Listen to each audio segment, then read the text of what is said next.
বিসমিল্লাহির রহমানির রহিম। আসসালামু আলাইকুম। আমেরিকার প্রেসিডেন্ট ডোনাল্ড ট্রাম্প এবং ইন্ডিয়ার প্রাইম মিনিস্টার মোদি পাকিস্তানের বিরুদ্ধে কোনো যুদ্ধ ঘোষণা করছে। ট্রাম্প এবং মোদির মিটিং এর যে আপডেট আসতেছে, এটার মাধ্যমে বোঝা যাচ্ছে আগামী ৪ বছর পাকিস্তানের সাথে কি হতে যাচ্ছে। ট্রাম্প যে পয়েন্টগুলা নিয়ে কথা বলছে, এটা কিন্তু পরিষ্কার যে ইন্ডিয়া যা শুনতে যাচ্ছে ঠিক ওই কথাগুলাই সে বলছে পাকিস্তানের বিরুদ্ধে।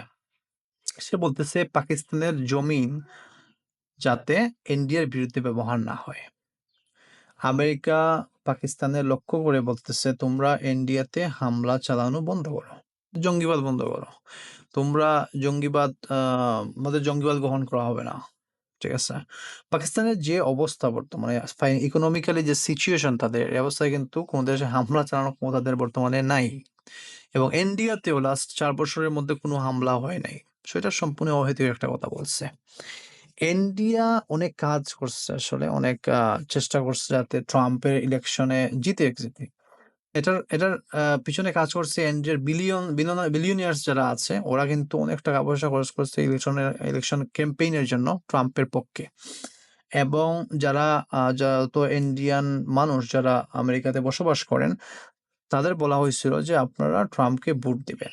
এর পাশাপাশি কিন্তু পাকিস্তানি, বাংলাদেশি, ইন্ডিয়ান, চাইনিজ সবাই কিন্তু ট্রাম্পকে ভোট দিছে, যাতে এইসব প্রবলেম অনেকগুলা সলভ হয়। এবং আবার ট্রাম্প কিন্তু আগের মতো না যে যা ইচ্ছা সে কেভাটে বলে দেবে, এটা সেটা করে ফেলবো না। এবার সে খুব কৌশলী। এটার কারণ হচ্ছে সে কিন্তু আমেরিকান যে এস্টাবলিশমেন্ট আছে এবং মিলিটারিকে কিন্তু ত্যাগ করে দিয়ে আসছে, ওদের সাথে বেশ যুদ্ধ করে আসছে না।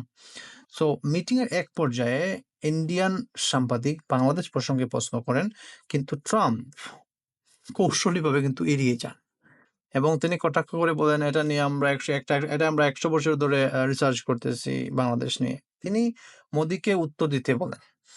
যেহেতু মোদির কাছে কোনো উত্তর ছিল না, সে কোয়েকশনটা এড়িয়ে যায় এবং ইউক্রেন রাশিয়া নিয়ে কথা বলে।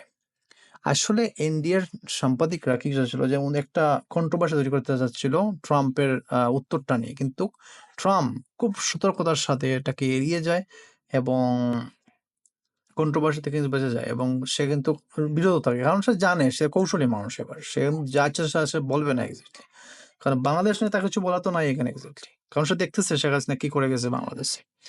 এবং এরপরে কিন্তু আবার আওয়ামী লীগের মুখটা গোমড়া হয়ে গেছে, কারণ আওয়ামী লীগের যে লোকজন ছিল সবাই কিন্তু অপেক্ষা করতেছে যে কখন ট্রাম্প কিছু বলবে হাসিনার পক্ষে, আর ওরা ঝাঁপিয়ে পড়বে, কিন্তু তাদের স্বপ্নে ঘুরে বালি।